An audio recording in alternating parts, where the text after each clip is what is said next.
સુરતના ટેક્સટાઇલ ઉદ્યોગને નવી ટેકનોલોજી અને ગ્લોબલ માર્કેટ સાથે જોડવાના ઉદ્દેશ સાથે સરસાણા ખાતે તારીખ 21મી-23મી ઓગસ્ટના 3 દિવસ દરમિયાન યાન એક્સપો 2026નું આયોજન કરવામાં આવ્યું છે।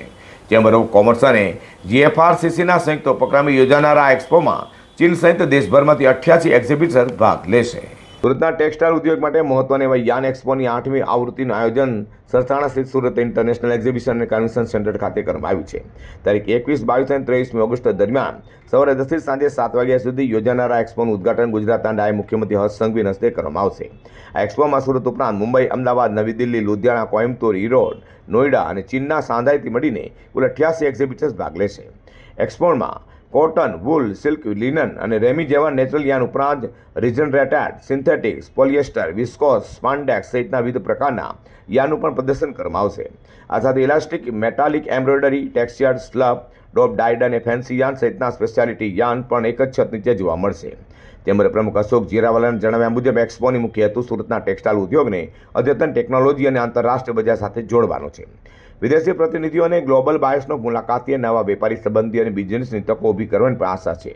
યાન એક્સપો 2026ના ચેરમેન ગિરધરલાલ ગોપાલ મુંદડાના જણાવ્યા મુજબ સુરતના વિવસ નવા પ્રકારના યાનનો ઉપયોગ કરીને નવા ફેબ્રિક્સ અને ગાર્મેન્ટ તૈયાર કરી શકે છે, જેના થકી રેડીમેડ ગાર્મેન્ટ્સના એક્સપોર્ટને પણ વેગ મળી શકે છે।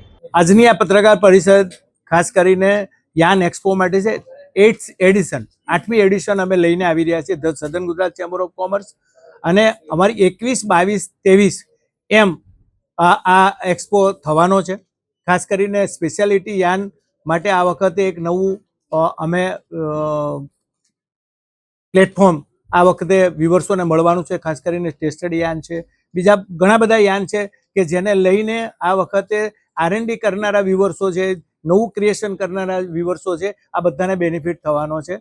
અને મોટી કહેવાય કે આ વખતની પ્રોપર્ટીઓ છે યાનની એ મોટી માત્રામાં આ વખતે ડિસ્પ્લે થવાની છે।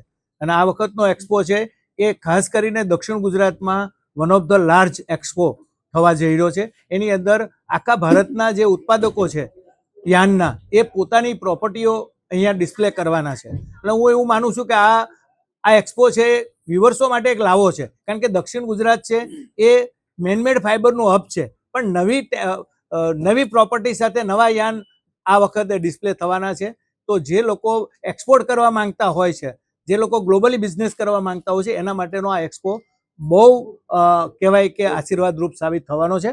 સુરતના ટેક્સટાઇલ ઉદ્યોગ માટે 3 દિવસનો એક્સપો નવી ટેકનોલોજી, નવા યાન, ગ્લોબલ બાયર્સ અને નવા વેપારી સંબંધોનું પણ મહત્વનું પ્લેટફોર્મ બનશે।